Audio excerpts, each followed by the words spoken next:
पिछले एपिसोड में आपने देखा कि मिस्का अपनी जलपरी पावर से हंसी को खोजते खोजते जल्लोक से मुंबई जीवन के घर तक चली आती है और हंसी को उसका जादुई लॉकेट तोड़कर उसका जलपरी रूप सबके सामने लाने की धमकी देकर इस घर में उसकी बड़ी बहन बनकर रहने लगती है। आज जीवन का बर्थडे है और जीवन ने अपनी तरफ से हंसी, मिस्का और सिमरन को एक एक ड्रेस गिफ्ट किया है। मिस्का ने यह फैसला किया है कि आज वो पार्टी में जीवन के साथ न हंसी को रहने देगी और न ही सिमरन को। इसीलिए मिस्का अपनी जादुई ताकत से सिमरन को सीढ़ियों से गिरा देती है और हंसी को हक करने के बहाने से उसके जादुई लॉकेट का लॉक खोल देती है, जिससे हंसी अपने जलपरी रूप में आ जाती है। हंसी अपना जलपरी रूप छुपाने के लिए ऊपर रूम में जाकर कंबल ओढ़ लेती है। इधर पार्टी में जीवन हंसी को न देखकर उसे ढूंढता हुआ उसी कमरे में चला जाता है। हंसी जीवन को कमरे में देखकर बहुत घबरा जाती है। उसे लगता है कि शायद आज जीवन को पता चल जाएगा कि वो कोई इंसान नहीं बल्कि एक जलपरी है। जीवन हंसी से पूछता है, क्या हुआ हंसी, तुम पार्टी छोड़कर कमरे में क्यों आ गई और तुमने ये रजाई क्यों ओढ़ी है, हटाओ इसे। ये कहकर जीवन रजाई हटाने लगता है। हंसी जल्दी से जीवन का हाथ पकड़ लेती है और कहती है, जीवन मुझे बुखार है, मुझे ठंड लग रही है, तुम रजाई मत हटाओ। जीवन रुक जाता और हंसी को देखता है जो पसीने से तर थी। दरअसल जल परी ठंडे पानी की एक जलजीव होते हैं जिन्हें गर्मी बिल्कुल भी बर्दाश्त नहीं होती। रजाई की गर्मी हंसी का बुरा हाल कर रही थी, पर बेचारी हंसी अपनी जलपरी पूंछ छुपाने के लिए रजाई की गर्मी झेल रही थी। जीवन हंसी का माथा छूता है और कहता है, कहाँ बुखार है, कितना पसीना आ रहा है तुम्हें, तुम ठीक तो हो? और अगर तबीयत ठीक नहीं थी तो मुझे या दादी को बताना चाहिए था, ऐसे कमरे में आकर अकेले बैठने की क्या जरूरत है, तुम रुको मैं भी डॉक्टर को कॉल करता हूँ। ये कहकर जीवन डॉक्टर को कॉल लगाने लगता है। हंसी बहुत घबरा जाती है क्योंकि वो जानती थी कि अगर डॉक्टर ने उसका चेकअप किया तो वो तुरंत समझ जाएगा कि हंसी कोई इंसान नहीं बल्कि एक जलपरी है। हंसी जीवन से कहती है, जीवन कॉल काटो, मैं ठीक हूँ, तुमने अभी देखा तो कि मुझे बुखार नहीं है, बस थोड़ी सी घबराहट हो रही है, तुम जाओ नीचे। इस पर जीवन कहता है, पर हंसी आज मेरा बर्थडे है, मेरे सारे दोस्त आए हैं और मैं तुम्हें भी अपना दोस्त मानता हूँ, शायद तुम ही मुझे दोस्त नहीं मानती। मैं तुम्हें नीचे पार्टी में चलने के लिए जिद तो नहीं करूंगा, पर मैं नीचे तुम्हारा इंतजार जरूर करूंगा। अगर तुम पार्टी में आई तो मुझे बहुत अच्छा लगेगा। अगर तुम पार्टी में आई तो मैं समझ जाऊंगा कि तुमने मेरी दोस्ती का प्रपोजल एक्सेप्ट किया है, और अगर तुम नहीं आई तो मैं समझ जाऊंगा कि तुम मुझे अपना दोस्त नहीं मानती। ये कहकर जीवन कमरे से चला जाता है।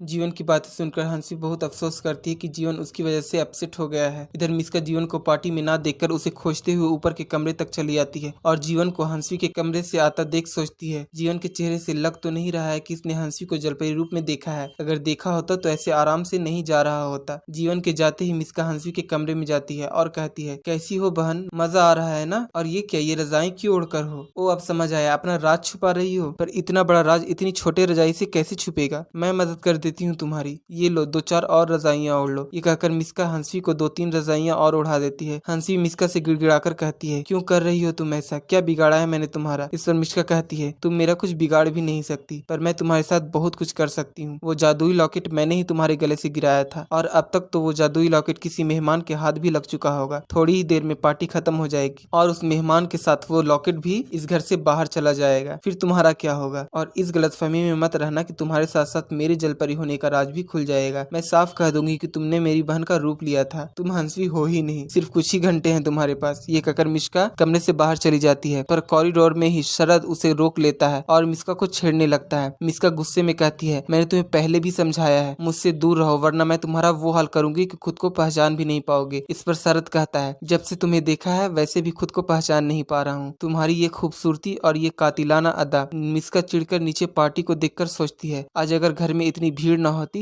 तो इसका काम मैं आज ही तमाम कर देती। मिस्का कहती है, मेरी अदा तुमने अभी देखी कहाँ है, जिस दिन अपनी अदा दिखाऊंगी उस दिन तुम्हारे पैरों तले जमीन खिसक जाएगी। ये कहकर मिस्का नीचे पार्टी में चली जाती है। इधर जीवन की नजर बार बार ऊपर की सीढ़ियों पर ही जा रही थी। उसे इंतजार था तो सिर्फ हंसवी का। सिमरन और हंसवी के ना होने की वजह से मिस्का को पूरा मौका मिल गया था और वो जीवन से चिपक चिपक कर चल रही थी। और ये बात बुआ नोटिस कर लेती है और मिस्का से कहती है, 2 दिन नहीं हुए तुम्हें आए हुए और जीवन से ऐसी चिपक रही जैसे जीवन तुम्हारा ही हो। शुक्र मनाओ कि सिमरन यहाँ नहीं है, वरना वो तुम्हारा क्या हाल करती तुम सोच भी नहीं सकती। दूर रहो जीवन से। बुआ की बात पर मिस्का को बहुत गुस्सा आता है, पर वहाँ बहुत भीड़ थी इसलिए वो कुछ कर नहीं पाती है। थोड़ी ही देर में बुआ कहती है, जीवन बेटा किसका वेट कर रहे हो, सब आ गए हैं, चलो केक काटो। इस पर जीवन बहाना बनाते हुए कहता है, बुआ मेरे कुछ और दोस्त आ रहे हैं, उन्हीं का वेट कर रहा हूँ। इधर रजाइयों की गर्मी की वजह से हंसवी का बहुत बुरा हाल हो चुका था। वह रो रो कर भगवान से प्रार्थना कर रही थी। इधर हंसवी का जादुई लॉकेट मिश्री को मिल जाता है। मिश्री वो लॉकेट पहचान लेती है। मिश्री सोचती है, ये तो हंसवी दीदी का लॉकेट है, उन्होंने मेरा खिलौना फिक्स किया था, मुझे भी उनका ये लॉकेट उन्हें देना चाहिए। मिस्री पार्टी में चारों तरफ हंसवी को खोजने लगती है पर उसे हंसवी कहीं नजर नहीं आती है। मिस्री हंसवी को खोजते हुए किसी तरह हंसवी के कमरे तक पहुंच जाती है और हंसवी को उसका जादुई लॉकेट देती है। अपना जादुई लॉकेट देखकर हंसवी बहुत खुश हो जाती है और जल्दी से वो जादुई लॉकेट पहनकर अपने इंसानी रूप में आ जाती है। हंसवी रोते हुए मिस्री को गले से लगा लेती है। मिस्री कहती है, आप रो क्यों रही हो? हंसवी कहती है, ये लॉकेट मेरी माँ ने मुझे दिया था, ये आखिरी निशानी है। हंसवी सोचती है, अगर मैं मिस्री के साथ नीचे गई और मिस्का ने मिस्री को मेरे साथ देख लिया तो वो समझ जाएगी कि ये जादुई लॉकेट मिस्री ने मुझे दिया है और वो मिस्री को नुकसान पहुंचाएगी। ये सोचकर हंसवी मिस्री से कहती है, मिस्री चलो हम शर्त लगाते हैं, यहाँ से नीचे पार्टी में जाने के लिए दो दो सीढ़ियाँ हैं, इस वाले से मैं जाती हूँ, उस वाले से तुम जाओ, देखते हैं कौन पहले जाता है। दोनों अलग अलग सीढ़ियों से नीचे जाने लगते हैं। हंसवी को नीचे आता देख जीवन बहुत खुश हो जाता है, पर जैसे ही मिस्का की नजर हंसवी पर पड़ती है उसकी आंखें फटी की फटी रह जाती है। उसे अपनी आंखों पर यकीन नहीं हो रहा था। मिस्का सोचती है, ऐसा नहीं हो सकता, ये नामुमकिन है, बिना जादुई लॉकेट के हंसवी अपना इंसानी रूप कैसे ले सकती है? और अगर इसे लॉकेट मिल गया तो कैसे मिला? लॉकेट तो यहाँ पार्टी में गिरा था, हंसवी तो ऊपर थी, कैसे हो गया ऐसा? हंसवी के पार्टी में आते ही जीवन केक काटता है और सबको केक खिलाता है, पर जैसे ही जीवन हंसवी को केक खिलाने लगता है मिस्का हंसवी को पीछे खींचकर खुद आगे हो जाती है और जीवन के हाथ से केक खा लेती है। जीवन को यह बहुत अटपटा लगता है पर वो इस समय चुप रहता है। पार्टी खत्म होते ही मिस्का हंसवी के कमरे में जाती है और उसकी गर्दन पकड़ लेती है। हंसवी कहती है, ये तुम क्या कर रही हो, छोड़ो मुझे। मिस्का कहती है, कैसे छुपाया तुमने अपना जलपरी रूप? तुम तो नीचे आई नहीं, फिर तुम्हारा जादुई लॉकेट तुम तक किसने पहुंचाया? किसने की तुम्हारी मदद, बताओ मुझे। हंसवी ने फैसला कर लिया था कि चाहे जो भी हो जाए पर वो उस मासूम मिस्री का नाम कभी नहीं लेगी। हंसवी अपना गला छुड़ाते हुए कहती है, इतनी छोटी सी हार भी बर्दाश्त नहीं हो रही तुम्हें? जानना चाहती हूँ कि किसने की मेरी मदद? तो सुनो, मैं खुद गई थी नीचे वो जादुई लॉकेट लाने। इस पर मिस्का कहती है, बेवकूफ समझ रही हो मुझे? मत बताओ, मैं खुद ही जल्द पता कर लूंगी और फिर देखना मैं उसका क्या हाल करती हूँ। ये कहकर मिस्का वहाँ से चली जाती है। हंसवी बहुत चिंता में थी कि कहीं मिस्का को ये पता न चल जाए कि मिस्री ने वो जादुई लॉकेट हंसवी तक पहुँचाई थी। दूसरी सुबह हंसवी सवेरे उठकर घर वालों के काम में उनका हाथ बटा रही थी। बाकी घर वाले लेट तक सो रहे थे। दादी कहती है, बेटा जरा जाकर देख, जीवन अभी तक सो रहा है, उसे उठा ला, मिस्का भी अभी तक नहीं उठी। इस पर हंसवी कहती है, सबको थोड़ी देर और सोने दीजिए दादी, पार्टी की वजह से सब देर रात तक जाग रहे थे। दादी कहती है, तुम ठीक कह रही हो, तुम्हें पता है अगर जीवन की नींद पूरी ना हो तो वो भूत की तरह दिखता है। ये कहकर दोनों हंसने लगते हैं। तभी वहाँ सिमरन और बुआ आते हैं। दादी और हंसवी को हंसता देख सिमरन जलकर कहती है, पता नहीं क्यों ये लड़की मुझे बर्दाश्त नहीं होती। 4 दिन नहीं हुए हैं इस घर में इसे आए हुए और दादी से ऐसे घुल मिल गई है जैसे इसी घर की हो। इस पर बुआ कहती है, तुम्हें बस यही दिख रहा है कि हंसवी माँ से घुल मिल रही है? तुम्हें पता भी है इसकी बहन जीवन पर डोरे डाल रही है। कल जब तुम पार्टी में नहीं थी तो मिस्का जीवन से ऐसे चिपक रही थी कि पूछो मत। बुआ की बात सुनकर सिमरन को बहुत गुस्सा आता है। सिमरन कहती है, अब मिस्का के साथ भी मुझे वही करना होगा जो मैंने हंसवी के साथ किया था। सिमरन और बुआ हंसवी और दादी के पास जाते हैं। बुआ हंसवी से कहती है, कहाँ है तुम्हारी बहन? अभी तक सोकर नहीं उठी? तुमने तो कहा था कि मिस्का बहुत मेहनती है और तुम्हारे यहाँ घर का सारा काम वही करती थी, पर मुझे तो ऐसा नहीं लगता। कहाँ है मिस्का महारानी अभी तक? बुआ भी बोल ही रही थी कि मिस्का वहाँ आ जाती है। बुआ कहती है, घर में कितना काम है और तुम अभी तक सो रही हो? चलो मेरे साथ किचन में, बहुत काम है। तुम्हारी बहन ने ही कहा है कि तुम किचन के कामों में माहिर हो। ये बात सुनकर मिस्का गुस्से में हंसवी की तरफ देखती है। तभी हंसवी कहती है, हाँ सच में मिस्का दीदी बहुत अच्छा खाना बनाती है, किचन का काम तो ये चुटकियों में कर देती है। मिस्का हंसवी पर आग बबूला हो जाती है, पर इस वक्त वो कुछ नहीं कर सकती थी। बुआ मिस्का को किचन में लेकर चली जाती है। क्योंकि हंसवी की तरह मिस्का भी एक जलपरी थी, इसीलिए उसे भी किचन और चूल्हे की गर्मी बर्दाश्त नहीं हो रही थी। मिस्का को बुआ पर बहुत गुस्सा आता है। इधर हंसवी ने मिस्का को किचन में भेज तो दिया था, पर अब उसे इस बात का डर लग रहा था कि कहीं मिस्का गुस्से में कोई गड़बड़ न कर दे। और हंसवी का डर बिल्कुल सही था। मिस्का किचन का सारा काम अपने जादू से कर रही थी, बिना किसी डर के कि कोई उसे जो करते हुए देख लेगा। इधर हंसवी से रहा नहीं जाता है और वो किचन में मिस्का के पास जाती है और उसे जादू से काम करता देख कहती है, ये तुम क्या कर रही हो? तुम भूल रही हो ये जल्लोक नहीं इंसानी दुनिया है। अगर किसी ने भी तुम्हें जादू करते हुए देख लिया तो बवाल हो जाएगा। इस पर मिस्का कहती है, मुझे ज्ञान मत दो, तुमने ही उस बुआ से कहकर मुझे किचन में भिजवाया है ना, तो बस देखो मैं क्या क्या करती हूँ। इससे पहले कि हंसवी कुछ और कहती, वहाँ बुआ आ जाती है और कहती है, तुम दोनों बहनें काम छोड़कर बातें करने में लगी हो। तभी बुआ की नजर कटे हुए सब्जियों पर जाती है और उनका मुंह फटा का फटा रह जाता है। बुआ हैरानी से पूछती है, कैसे कर दिया तुमने? अभी मैं 5 मिनट पहले तुम्हें सारी सब्जियां देकर गई हूँ और इतनी जल्दी सारी सब्जियां काट दी तुमने, कैसे किया? इस पर मिस्का कहती है, जादू से। तभी हंसवी मिस्का की बातों को कवर करते हुए कहती है, इसका मतलब है कि इसके हाथों में जादू है। मैंने आपसे कहा था ना कि दीदी किचन के कामों में माहिर है। बड़ी मुश्किल से हंसवी बुआ को समझाती है। तभी किचन के बाहर से सौम्या भाभी हंसवी को आवाज देती है। हंसवी तुरंत भाभी के पास जाती है और बुआ भी किचन से बाहर चली आती है। सौम्या भाभी हंसवी से कहती है, हंसवी देखो ना, मिस्री के स्कूल का टाइम हो गया है और ये जिद कर रही है धमकी तुमसे ही तैयार होगी। इस पर हंसी मुस्कुराते हुए कहती है, कोई बात नहीं, मैं फटाफट मिश्री को तैयार कर देती हूँ। हंसी मिश्री को तैयार करने लगती है। जीवन दूर से ये सब देख रहा था। जीवन अपने मन में कहता है, ये क्या हो रहा है मुझे? हंसी मुझे इतनी अच्छी क्यों लग रही है?